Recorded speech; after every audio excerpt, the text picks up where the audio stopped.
when Deathworlders unintentionally dominated impossible alien gym class part. 1.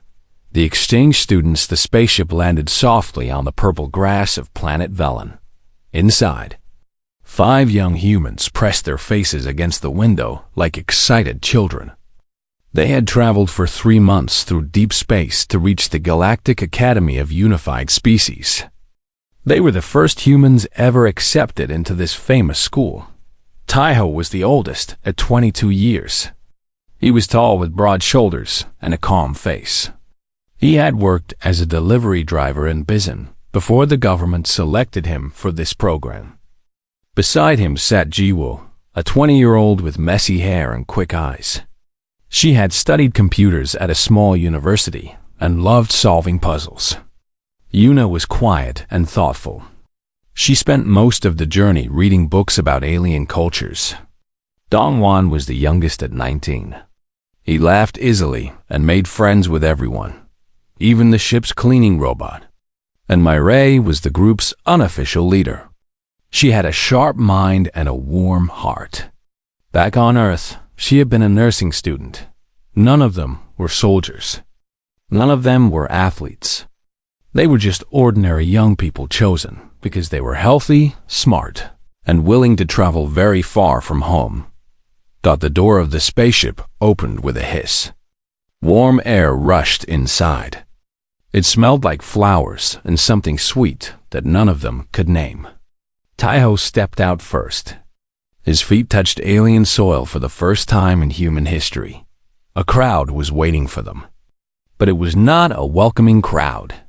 Hundreds of alien beings stood at a safe distance, watching the humans with wide eyes. Some of them were shaking. Others hid behind their friends. A few parents covered their children's eyes. Mireille noticed this and felt confused. "Why are they afraid of us?" She whispered to Yuna. Yuna shook her head. She did not know either. A small creature approached them. It walked on 4 thin legs and had blue skin covered in tiny bumps. Its large eyes blinked nervously. This was Counselor Brel, the Academy's student advisor. "Welcome, humans," Brel said. Its voice was high and shaky. "Please follow me. And please, move slowly, very slowly."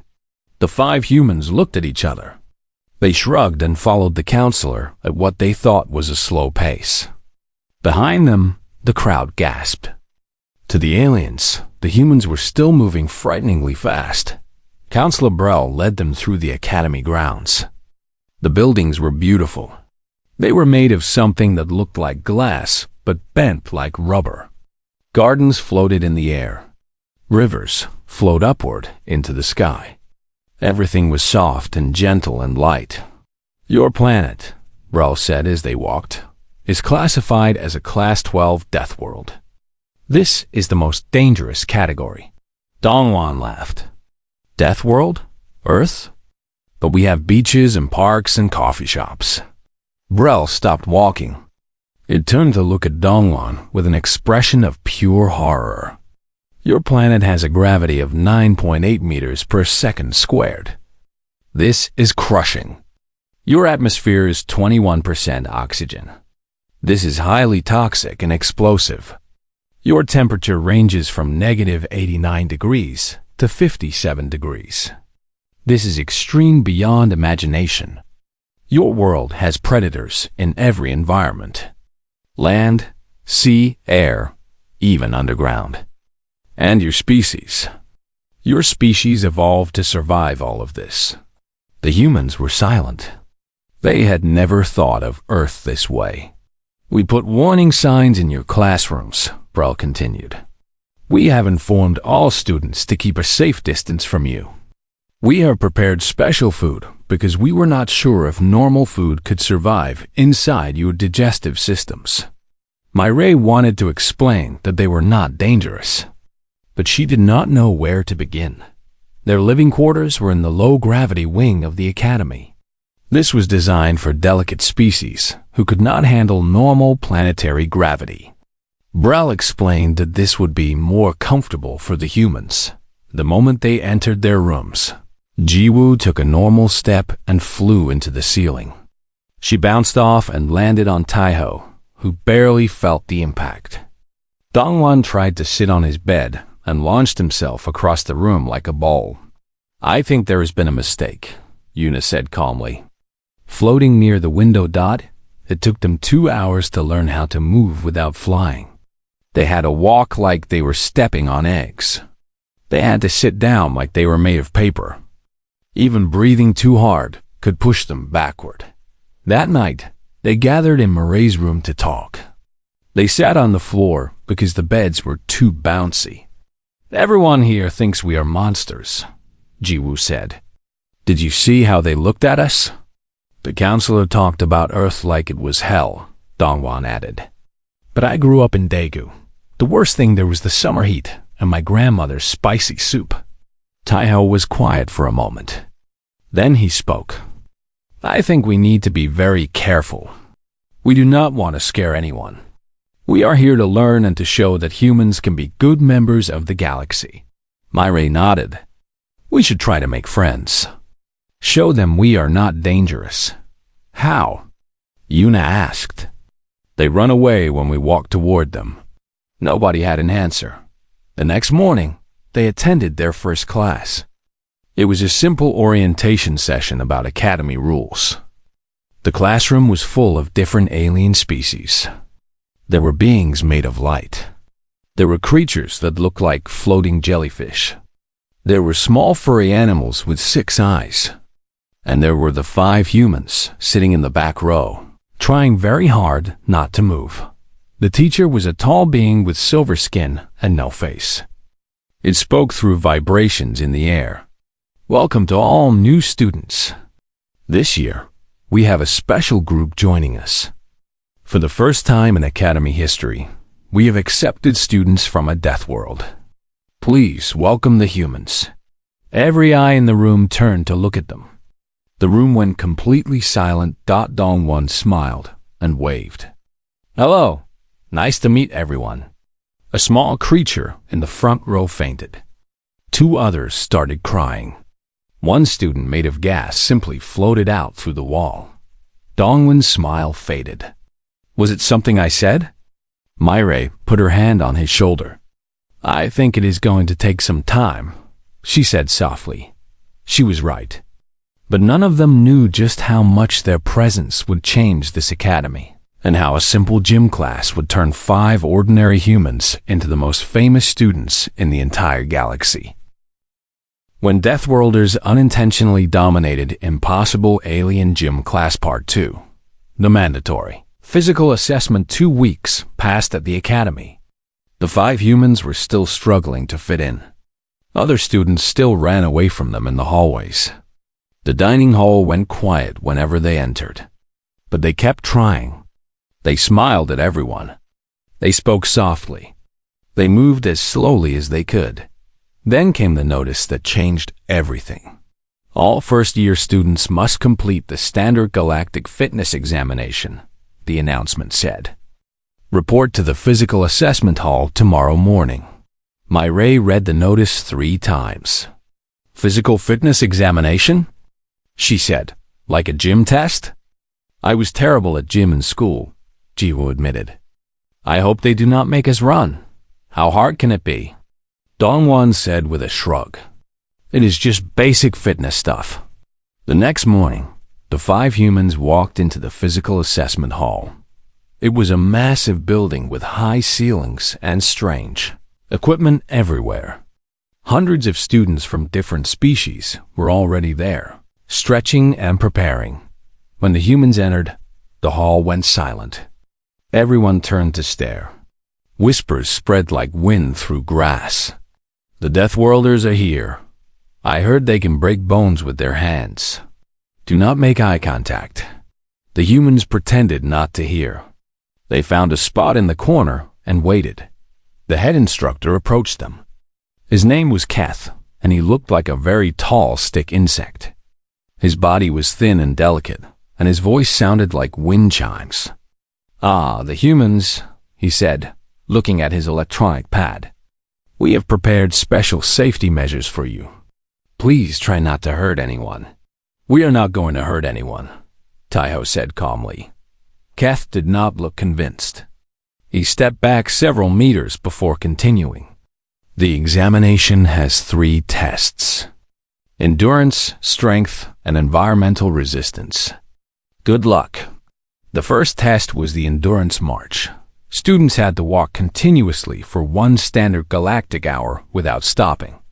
This was considered a challenging test because many species tired easily. The humans lined up with the other students. A bell rang, and everyone started walking. Yuna noticed something strange almost immediately. The other students were already breathing hard. Some were sweating. A group of small bird-like creatures had to stop after 10 minutes. A large jelly creature collapsed after 20 minutes. The humans kept walking. They were not even trying hard. This was slower than their normal walking speed. After 30 minutes, more than half the students had stopped. After 45 minutes, only a dozen were still going. After 1 hour, the bell rang to signal the end. The 5 humans were still walking. They looked perfectly fine. Dongwan was humming a song. Jiwoo was looking around at the interesting ceiling. Taiho was thinking about lunch. Instructor Keth stared at his electronic pad. His thin hands were shaking. This is not possible," he whispered. "Is it over?" Mireille asked. "Should we keep going?" "I feel like we just started." Keth made a sound like a broken flute. He did not answer. The second test was weight-bearing. Students had to lift standardized weights to measure their strength. The weights were organized from level 1, easiest, to level 10, maximum difficulty. Most students struggled with level 3. The stronger species could manage. Level 5 or 6. The Academy record was level 8. Set by a rock-like being from a heavy planet. Taeho went first. He picked up the level 1 weight. It felt like holding a feather. He moved to level 2, then level 3, then level 4. Each one felt lighter than his backpack at home. He reached level 10, the maximum difficulty weight. Taiho grabbed it with one hand and lifted it easily. He looked around with a confused expression. "Is this the heaviest one?" he asked. "Do you have anything heavier?" Instructor Kath fell off his chair. The other humans took their turns. Myri lifted level 10 with both hands. Jiwoo managed it with some effort.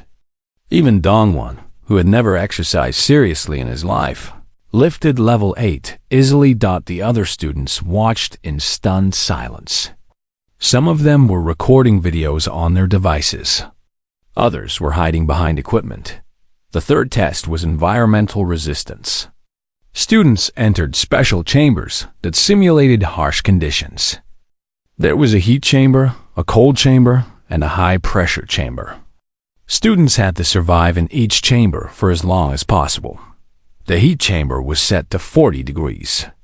Most species lasted only a few minutes before retreating. Jiwoo entered the chamber. She stood there for 5 minutes, then 10, then 20. Finally, she pressed the communication button. "Excuse me," she said. "Is the heater broken? It feels nice and warm in here." The cold chamber was set to -10 degrees. This was considered extreme and dangerous. Yuna entered and stayed for 30 minutes. When she came out, she smiled. "That was refreshing," she said. "Like winter morning in Seoul." The high-pressure chamber simulated gravity 3 times higher than the Academy's normal gravity. This was supposed to make movement difficult and painful. Dongwon entered the chamber. He walked around, jumped a few times, and did a little dance. Then he pressed the communication button. "This feels great," he said happily. "Finally, I feel normal. Can I stay here?" By the end of the examination, the 5 humans had broken every Academy record. Not just broken them, destroyed them completely. Their scores were so high that the electronic system thought there was an error. Instructor Kef gathered the courage to approach them after the test. His whole body was trembling. "In 200 years of this academy," he said slowly, "no student has ever completed all 3 tests at maximum level. You, all 5 of you, did it like it was nothing." Myre felt embarrassed. "We are sorry," she said. "We did not mean to show off. We thought these were basic tests." "Basic?" Kath's voice broke. "The endurance march has made champions cry. The level 10 weight has only been lifted 6 times in galactic history. The environmental chambers were designed by military scientists to test elite soldiers." The humans looked at each other. They finally understood. What was easy for them was impossible for most of the galaxy. "On our planet," Taiho explained gently, "we walk for hours every day. We carry heavy things for work. Our weather changes from very hot to very cold. This is just normal life for us." Kath stared at them for a long moment. Then he laughed a strange, nervous sound like breaking glass. "Normal life," he repeated. "Your normal life is our impossible challenge." News of the examination spread across the academy within hours. By dinner time, everyone knew about the 5 humans who had broken every record without even trying. Some students were frightened. Others were amazed. A few were very curious.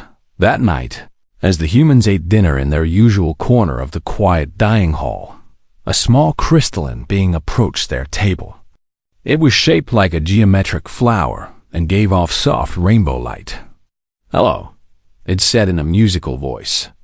"My name is Prism. I watched your examination today. I'm not scared of you.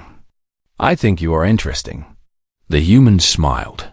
For the first time since arriving, someone was not running away from them. "Please sit with us," Yuna said warmly. "Tell us about yourself." Prism sat down carefully, and in that moment, the humans made their first alien friend. But they did not know that their real challenge was still coming. The Academy had a special course that no species had ever completed. It was called the Crusher, and soon, the 5 ordinary humans from Earth would face it. When Deathworlders unintentionally dominated Impossible Alien Gym Class Part 3, the Impossible Gym Class 1 month after the physical examination, the humans received a special message. It was signed by Coach Morthax, the head of the Academy's Advanced Physical Training Program. "You are invited to join the Advanced Physical Training course," the message said. "Report to Training Ground 7 tomorrow at dawn." Jiwoo read the message out loud to the others. "Advanced physical training? We did not apply for this. Maybe it is required after our examination results," Myre suggested. Prism, who was now their close friend and constant companion, made a worried sound. "You do not understand," the crystalline being said. "This course is called the Crusher by students. It has a 94% failure rate. Champions from across the galaxy have tried and failed. Some students were hurt so badly they had to leave the academy." 94% failure? Dongwin's eyes went wide. "That sounds dangerous." "Coach Morthax designed it himself," Prism continued. "He is the toughest instructor in the galaxy.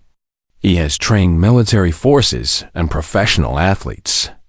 No one has ever completed all 12 stations of his course. Not once in 50 years. The humans looked at each other nervously. This sounded serious. The next morning, they arrived at Training Ground 7 as the purple sun rose over the academy. The training ground was enormous, bigger than 10 football fields. It was filled with strange machines, obstacle courses, and chambers that glowed with different colors. Coach Morthax was waiting for them. He was massive. His body was covered in thick green scales, and his head looked like a dragon from old Korean legends. Sharp teeth filled his mouth, and his yellow eyes studied the humans with intense interest. "So," he growled, his voice deep like thunder, "the Deathworlders have arrived." Unlike the other aliens they had met, Coach Morthax did not seem afraid. He seemed excited. hungry, even. I have been training species from across the galaxy for 50 years, he said, walking around them slowly. I have never trained humans. Your species is famous for surviving impossible conditions. I want to see if the stories are true. He pointed to the course behind him. This is the Crusher. 12 stations. Each one designed to break even the strongest bodies and minds. Complete all 12 in one session and you pass. Fail even one and you start again from the beginning. Tayo raised his hand politely. What are the 12 stations? Coach Morthax smiled. It was not a friendly smile. Let me show you. The first station was the Gravity Gauntlet. It was a long hallway where gravity increased with every step. At the end, the gravity was 3 times normal. Most species could not even stand at that level. Mara E went first. She walked into the gauntlet. The pressure increased. Her body felt heavier, but it felt like carrying a backpack, nothing more. She walked through the entire gauntlet while talking casually to Jiwoo about a book she was reading. Coach Morthax's jaw dropped open. In 50 years, only 2 students had completed the Gravity Gauntlet. This human did it while having a conversation. The second station was the Toxin Sprint. Students had to run through a chamber filled with dangerous atmospheric compounds.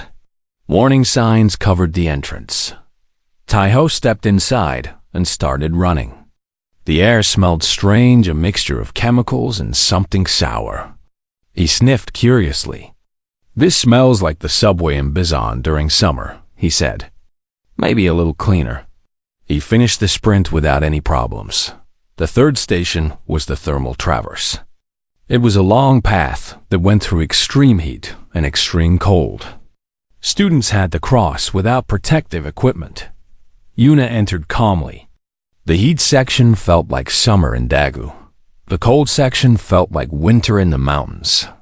She crossed the entire path with a peaceful expression, thinking about her grandmother's house in the countryside. Station after station, the humans completed challenges that had destroyed galactic champions. The endurance pit, where they had to move continuously for 6 hours, felt like a long hike.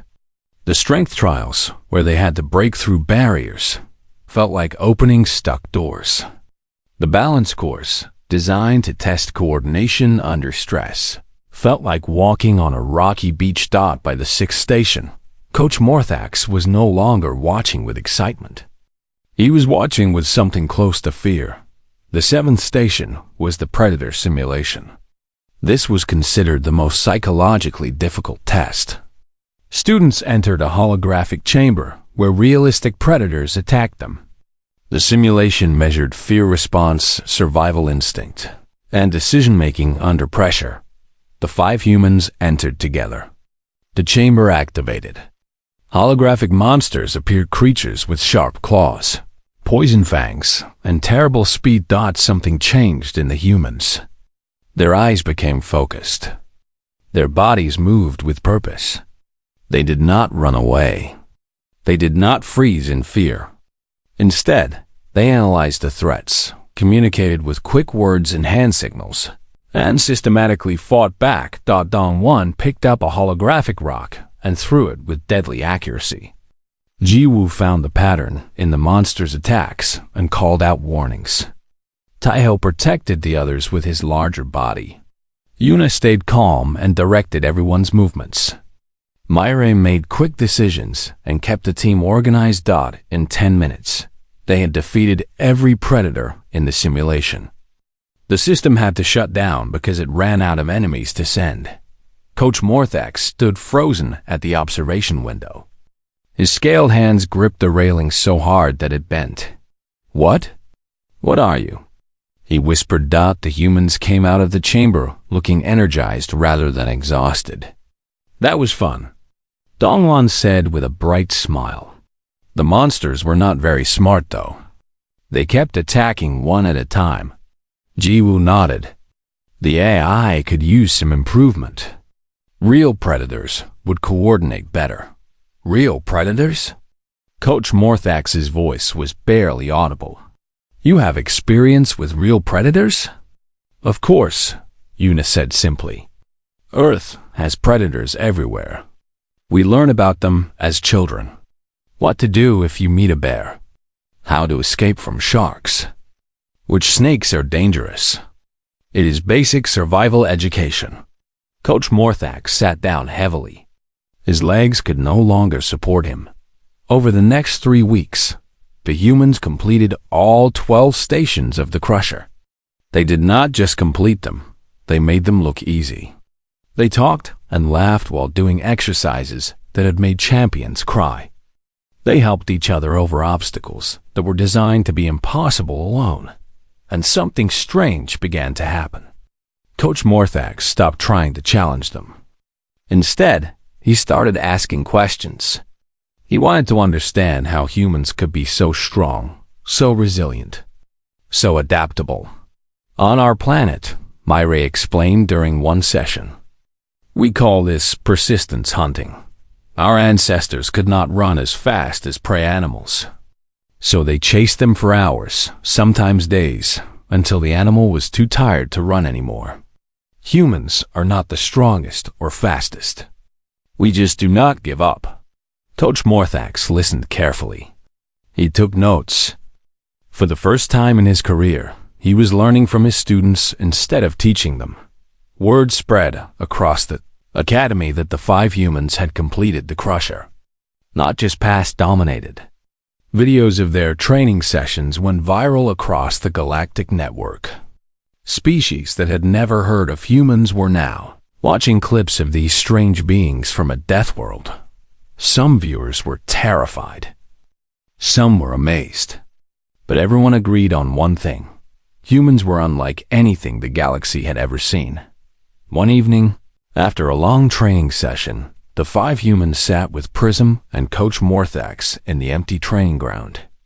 The purple sunset painted everything in soft colors. I owe you an apology, Coach Morthax said quietly. I designed this course to break spirits. I thought I understood strength. But watching you, I realize I understood nothing. Taiho shook his head.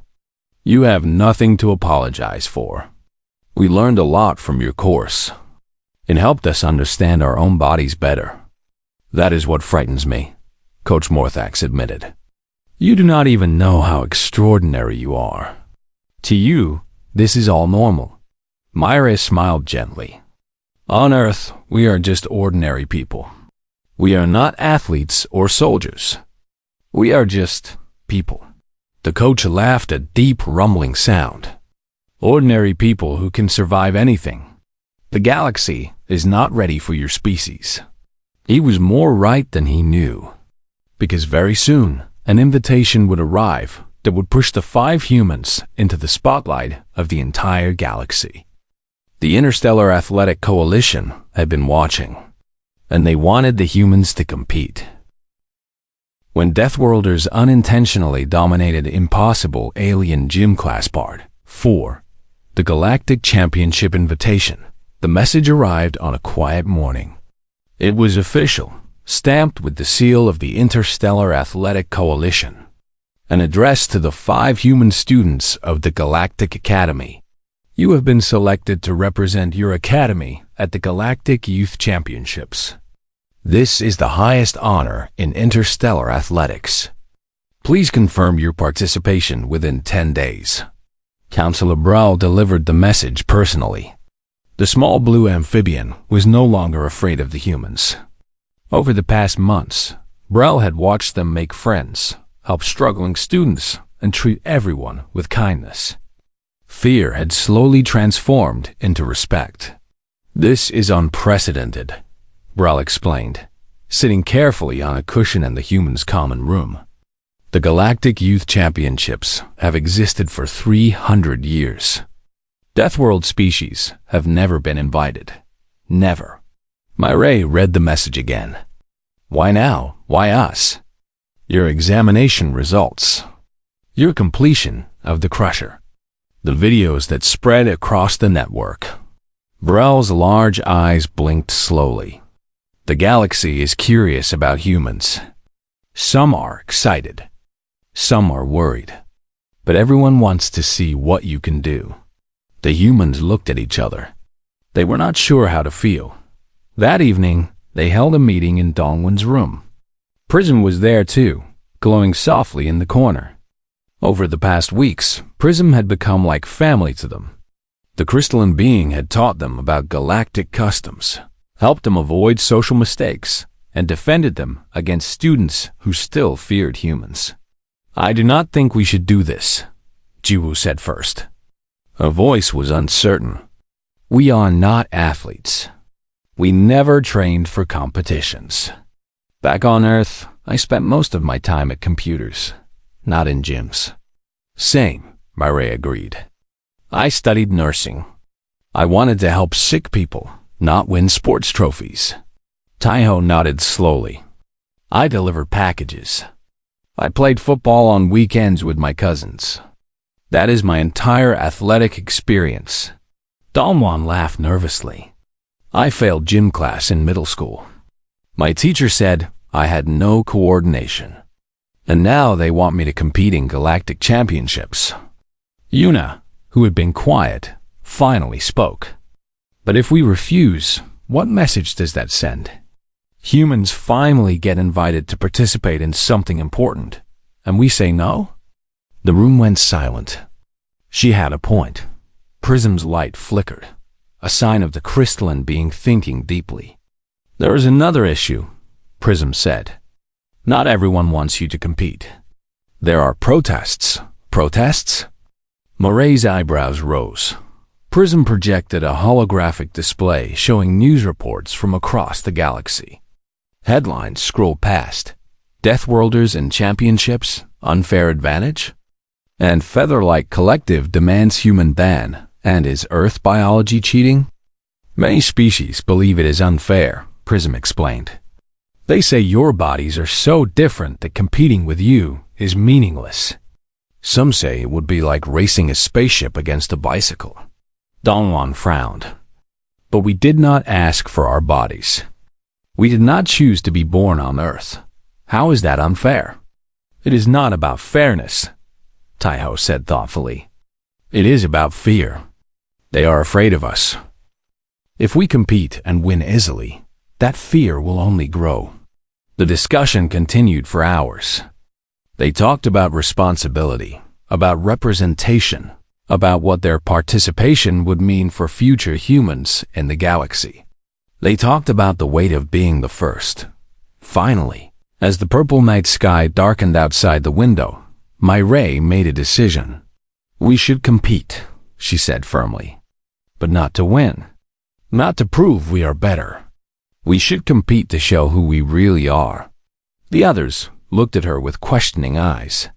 "Think about it," Mireille continued. "Everyone sees us as scary monsters from a death planet. Strong and dangerous. If we compete and crush everyone, we confirm their fears. But if we compete with honor, with kindness, with good sportsmanship, maybe we can change how they see us." Jiwoo's eyes brightened. "We could help other students train. Share what we know about our bodies." "Exactly," Mireille nodded. "On Earth, sports are not just about winning. They are about bringing people together. About pushing yourself to be better. About teamwork and friendship. We can show the galaxy the human spirit." Taiho smiled a rare, genuine smile.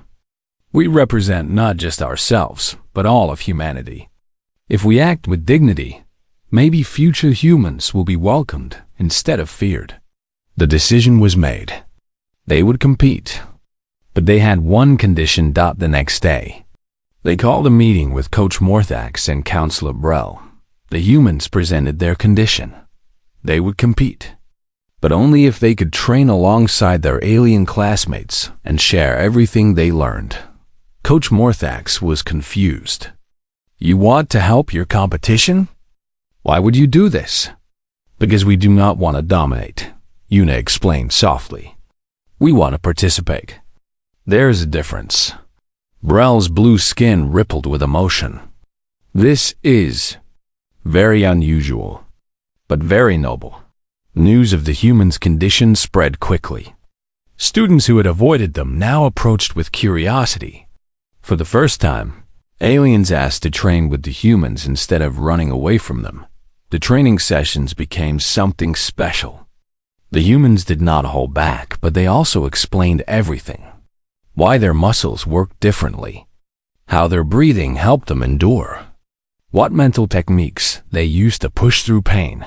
Prism trained with them every day. The crystalline being was fragile compared to the humans, but Prism was determined. "I want to understand your strength," Prism said.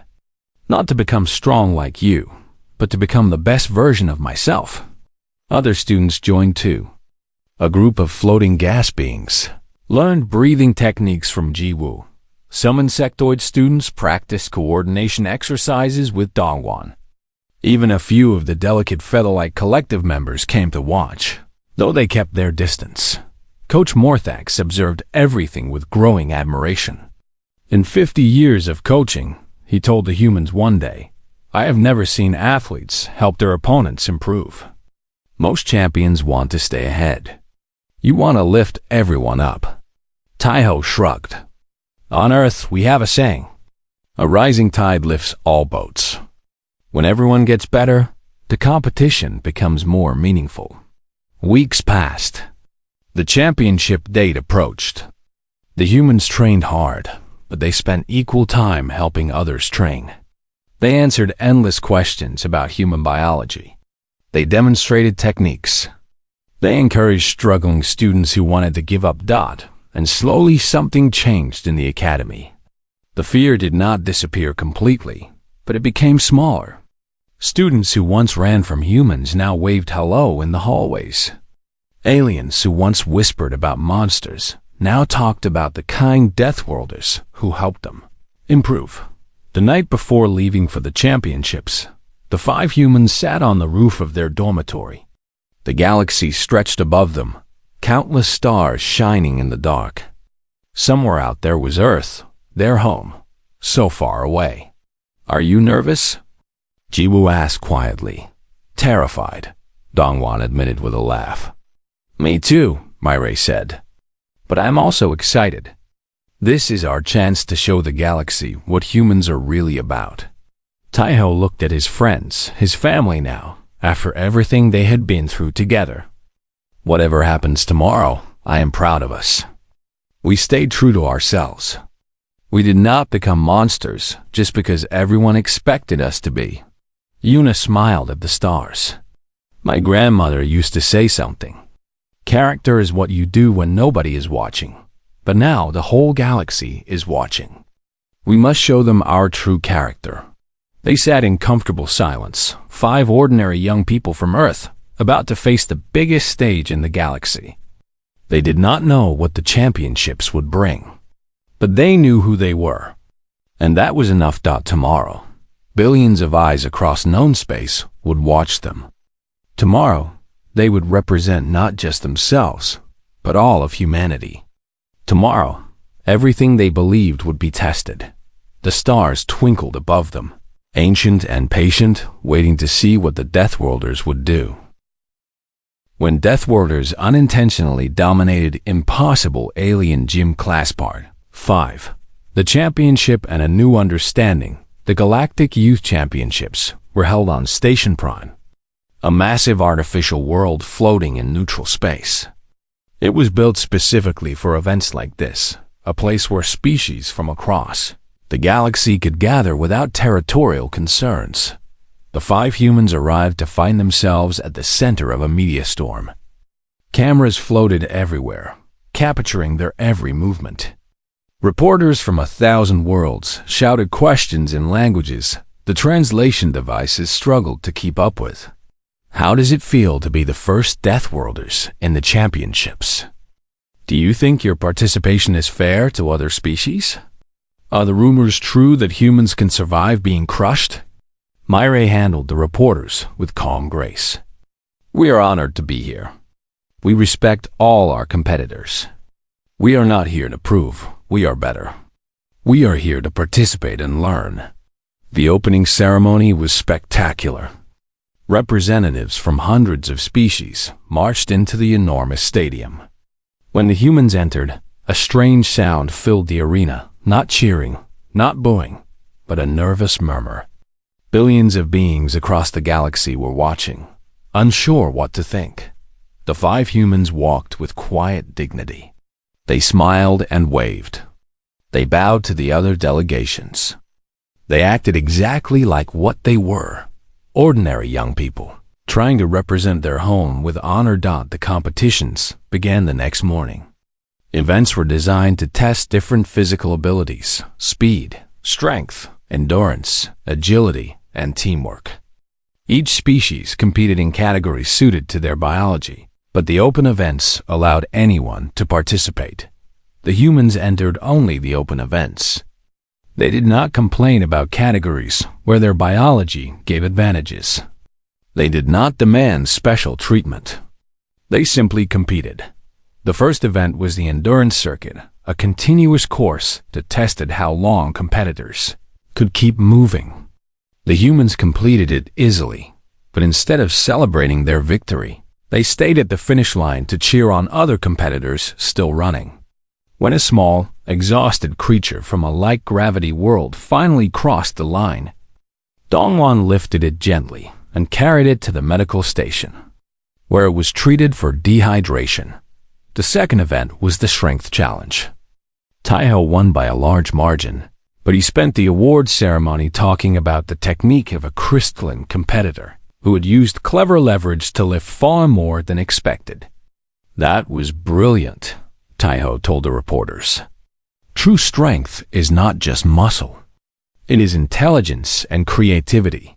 Event after event, the humans dominated the physical competitions. But that was not what the galaxy remembered. In the speed trials, Jiwoo stopped mid-race to help a fallen competitor who had tripped on the track. She lost valuable time and finished third instead of first. When asked why, she looked confused. "Someone was hurt. Of course I stopped. Winning is not more important than kindness." In the balance competition, Yuna was matched against a being whose entire species was known for perfect balance. When Yuna won, she immediately asked the judges if she could share her prize with her opponent. "We both did our best," she explained. "We both deserve recognition." The galactic audience watched in confusion. This was not how champions behaved. Champions crushed their opponents. Champions celebrated their superiority. These humans were different. Then came the final event, the team challenge. It was the most difficult competition, requiring teams to work together through a series of obstacles. The 5 humans were joined by Prism, their crystalline friend, making them a team of 6. Prism had trained hard for this moment. The fragile being had pushed beyond all expected limits, inspired by the humans' determination. But Prism was still delicate, a crystalline structure that could crack under pressure. The team challenge course was brutal. Gravity shifts, temperature extremes, physical barriers. The humans moved through it like water flowing over stones. But they never left Prism behind. When Prism struggled with a heavy lifting section, Myray stayed back to help. When Prism needed rest during the endurance portion, Taiho carried the crystalline being on his back. They reached the final obstacle, a massive wall that required climbing in high gravity. The humans could scale it easily, but Prism could not. The crystalline being's structure was not made for such stress. "Go ahead," Prism said, light flickering with exhaustion. "I will slow you down. You can still win without me." Dongwon shook his head firmly. "We do not leave teammates behind." They tried different approaches. Yuna looked for alternative paths. Jiwoo calculated weight distributions. Taiho and Myray prepared to carry Prism up. Then disaster struck. A section of the wall shifted unexpectedly, a malfunction in the course equipment. Heavy debris fell directly toward Prism. Taiho moved without thinking. He threw himself over Prism's body, shielding the crystalline being with his own. The debris crashed onto his back. The impact was tremendous. The stadium went silent. For a long moment, nothing moved. Then Taiho slowly stood up, bruised but alive. Prism was unharmed beneath him. "Are you okay?" Taiho asked, softly. Prism's light flickered with emotion too deep for words. You could have been killed. Why did you protect me?" Taiho smiled through his pain. "You are my friend. This is what friends do." The humans carefully lifted Prism and began climbing the wall together. It was slow. It was difficult. Other teams passed them. Their chance at first place disappeared. They did not care. When they finally crossed the finish, lying last among the teams, the stadium erupted. Not with disappointment. Not with mockery. With something else entirely. Applause. Thunderous, overwhelming applause from species across the galaxy. The announcer's voice rang through the station. "The human team has finished last in time, but they have shown us something that cannot be measured by clocks. They have shown us the meaning of honor. In the award ceremony, something unprecedented happened. The championship committee created a new award, the Spirit of the Games Trophy. It was given to the human team and their teammate Prism. The committee chairman, an ancient being of pure energy, spoke to the billions watching across space. Today we witnessed something unexpected. We invited humans because we were curious about their physical abilities. We expected strength and endurance.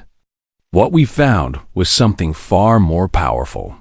The chairman turned to face the 6 teammates standing on the stage. Humans are not terrifying because they can survive anything. They are extraordinary because despite coming from a world that tried to kill them every day, they developed a capacity for compassion, for sacrifice, for putting others before themselves. This is the true gift of humanity. Taiho stepped forward to accept the trophy. His back still ached from shielding Prism, but his heart was full. "On Earth," he said, his voice carrying across the silent stadium, "we are taught that true strength is not about dominating others. It is about lifting them up. We are not here to prove we are superior.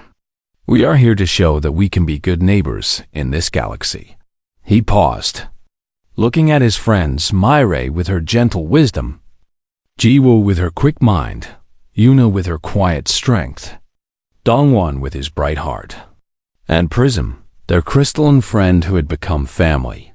"We are just ordinary people from an ordinary planet. We failed gym class. We delivered packages. We studied nursing and computers. But we learned something on our world that we want to share with the galaxy. Together, we are always stronger than alone. Kindness is never weakness. And everyone, every species, every being deserves to be treated with respect." The applause that followed lasted for 10 full minutes. In the days after the championship, everything changed. The protests against human participation stopped. Species that had feared humans now wanted to meet them. Academies across the galaxy requested human exchange students. The 5 friends returned to the Galactic Academy as heroes. But they did not let fame change them. They continued attending classes, helping other students, and treating everyone with the same kindness they had always shown. Counselor Brell, who had once trembled at the sight of them, now called them his favorite students. Coach Morthax retired from training athletes to write a book about human philosophy. The Academy created a new program for Deathworld species, using the 5 humans as models for integration, and Prism stayed with them always, a bridge between humans and the galaxy. The crystalline being eventually became the first non-human ambassador to Earth, beginning a friendship between worlds that would last for centuries. On their last night at the Academy before returning home for vacation, the 6 friends sat together under the purple sky. The stars sparkled above them, no longer distant and strange, but friendly and familiar. "Do you think we made a difference?" Jiwoo asked softly. Mara, he smiled. Look around. People who used to run from us now call us friends. Fear has become curiosity. Curiosity has become respect. Yes, I think we made a difference. Dongwan laughed. All because we accidentally broke some gym records. If someone had told me a year ago that failing gym class in middle school would help save humanity's reputation in the galaxy, I would have laughed. Life is strange. Yuna agreed. Taiho looked at his friends, at these people who had become his family through shared challenges and triumphs. We are not heroes, he said. We are just humans. But maybe that is enough. Maybe being human with all our flaws and strengths